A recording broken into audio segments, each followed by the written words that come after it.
Exercise 7.4ல 7th some பார்க்க போகிறோம். ரொம்ப இம்பார்ட்டண்டான சம்மு. என்ன கண்டுபிடிக்க சொல்லியிருக்காங்கன்னு பாருங்கள். ஃபர்ஸ்ட் கொஸ்டின் பாருங்கள். A solid sphere of radius வந்து 6 cm is melted into a hollow cylinder of uniform thickness அப்படின்னு கொடுத்துருக்காங்க. இப்போ எக்ஸ்டர்னல் ரேடியஸ் வந்து அதோட பேஸ் வந்து 5 cm அப்படின்னு சொல்லிட்டாங்க. அண்ட் இட்ஸ் ஹைட் வந்து 32 cm கொடுத்துட்டாங்க. Then find the thickness of the cylinder அப்படின்னு சொல்லியிருக்காங்க. அதோட திக்னஸை வந்து கண்டுபிடிக்க சொல்லியிருக்காங்க. ஃபர்ஸ்ட் வந்து ஒரு சாலிட் ஸ்பியர் வரைஞ்சிருக்கேன் பாருங்க. அதுக்கு வந்து ரேடியஸ் வந்து என்னன்னு சொல்லிட்டாங்க, 6 cm இஸ் மெல்டட் இன்டு, இது வந்து ஒரு ஹாலோ சிலிண்டராகவும் இதாகுது அப்படின்னு சொல்லியிருக்காங்க, ஃபார்ம் ஆகுது அப்படின்னு சொல்லியிருக்காங்க. அந்த சிலிண்டரில் வந்து யூனிஃபார்ம் திக்னஸ் வந்து அதுக்குள்ள ஒரு எக்ஸ்டர்னல் சிலிண்டர், எக்ஸ்டர்னல் ரேடியஸ் வந்து எவ்வளவுனா ஸ்மால் ஆர், அதோட பேஸ் தான் எவ்வளவு 5 cm அப்படின்னு சொல்லியிருக்காங்க. எக்ஸ்டர்னல் ரேடியஸ், எக்ஸ்டர்னல்னா வெளியில், இன்டர்னல் ரேடியஸ் அப்படின்னா அது வந்து என்னது உள்ள. அப்போ இன்டர்னல் ரேடியஸ் தான் நமக்கு தெரியாது, அதனால நம்ம ஆர் போட்டிருக்கோம். எக்ஸ்டர்னல்னா இது ஃபுல்லாக இருக்கிறது தான் எக்ஸ்டர்னல், வெளியில் உள்ள ரேடியஸு. அப்போது இதிலேருந்து இது வர ஆர் அப்படின்னா இதிலேருந்து இது வர உங்களுக்கு கேபிட்டல் ஆர். அப்போ இதிலேருந்து நீங்கள் இது ஃபுல்லாக மொத்த எக்ஸ்டர்னல் ரேடியஸ்லேருந்து நீங்கள் வந்து இதை வந்து நீங்கள் சப்ட்ராக்ட் பண்ணிங்கன்னா உங்களுக்கு திக்னஸ் வந்து கிடச்சிரும். அதுதான் அவங்க கண்டுபிடிக்க சொல்லியிருக்காங்க. Then find the thickness of the cylinder சொல்லியிருக்காங்க. அதுக்கு ஹைட்டும் வந்து அவங்க அந்த பக்கம் 32ன்னு சொல்லிட்டாங்க.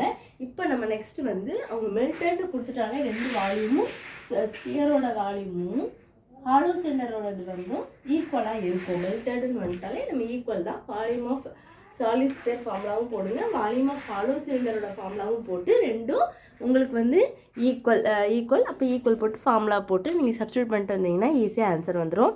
நெக்ஸ்ட் ஸ்டெப் பாருங்கள். அப்போ volume of sphere equal to volume of hollow cylinder போட்டுக்கலாமா? இதோட ஃபார்முலா 4/3 πr3. இது வந்து π × r² minus small r² h. இப்போ வந்து நீங்கள் வந்து அதை கேன்சல் பண்ணிக்கலாமா? இங்கேயும் பை கேன்சல் பண்ணிடலாம், இதுவும் பை கேன்சல் பண்ணலாம். அப்போ என்ன இருக்கும், 4/3. ஆர் வந்து நம்ம வந்து அங்கே 6 இருந்துச்சு, 6 × 6 × 6 r², ஆர் கேபிட்டல் ஆர் வந்து 5 இருந்துச்சு, ஸோ 5² மைனஸ் r² ஹைட் வந்து 32. இப்போ இதை கேன்சல் பண்ணுங்கள். 1 3 is 3, 2 3s are 6. அப்போ 4 × 2 × 6 × 6 டிவைடட் பை, அங்கே மல்டிப்ளிகேஷன் இந்த பக்கம் வந்து டிவிஷன் ஆயிரும். ஸோ 32 போட்டுட்டு 5² மைனஸ் r². இப்போ நீங்கள் இதெல்லாம் கேன்சல் பண்ணலாமா? கேன்சல் பண்ணிங்கன்னா என்ன வரும், 1 4 is 4 வரலாமா? 8 4s are 32, 1 2 is 2, 4 2s are 8. அப்போது உங்களுக்கு இங்கே 6 இருக்குது, இங்கே 4 இருக்குது. 2 2s are 4, 3 2s are 6. அப்புறம் இங்கே என்ன பண்ணலாம், 1 2 is 2, 3 2s are 6. அப்போ இங்கேயும் 3 இருக்குது, இங்கேயும் 3 இருக்குது. 3 3s are 9ன்னு கிடச்சிரும். இப்போ நீங்கள் 9 ஈக்குவல் டு 5² மைனஸ் r² போட்டு ஆரோட வேல்யூவை வந்து நம்ம கண்டுபிடிக்கலாமா?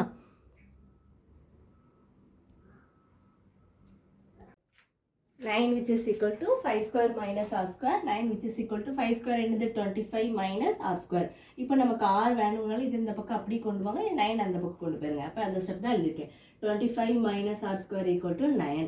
மைனஸ் r² அப்படி வச்சுக்கோங்க, 9 அப்படி வச்சுக்கோங்க. ப்ளஸ் 25 இந்த பக்கம் வந்தால் minus 25. Minus r² equal to 9லேருந்து 25 subtract பண்ணிங்கன்னா என்ன கிடைக்கும், மைனஸ் 16.